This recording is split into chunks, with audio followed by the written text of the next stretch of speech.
Oi pessoal, hoje eu vou mostrar a minha mochilinha de escolas das minhas bonecas. Bom, ela é prata e tem essas alcinhas, a mochilinha. Bom, agora vamos ver o que tem aqui dentro. Bom, aqui tem uma pecinha de Lego que eu uso como estojo de lápis. Mas por enquanto aqui só tem 3 lápis,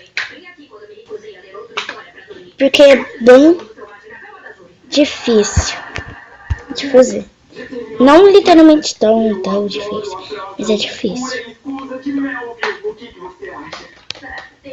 Tem um amarelo, um azul e um vermelho.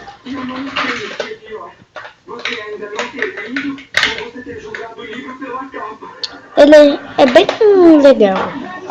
Eu achei muito fofinho. Deixa eu ver aqui. Vou colocar aqui os dois. E fica aqui. E eu coloco aqui. Aqui também tem. Deixa eu pegar. Aqui. Tem uma lição de casa que alguém fez com que a minha Kitty fez com lápis azul.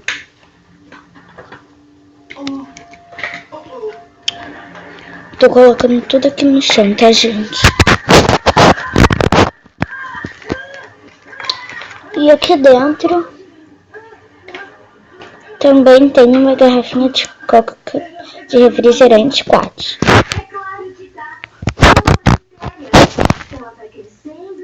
Deixa eu focar. Até alcançar tudo. E você nunca escapará.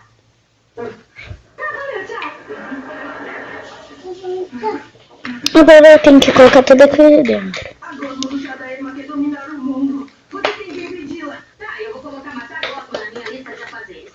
Depois que eu ler 20 capítulos e 19 deles são sobre banha.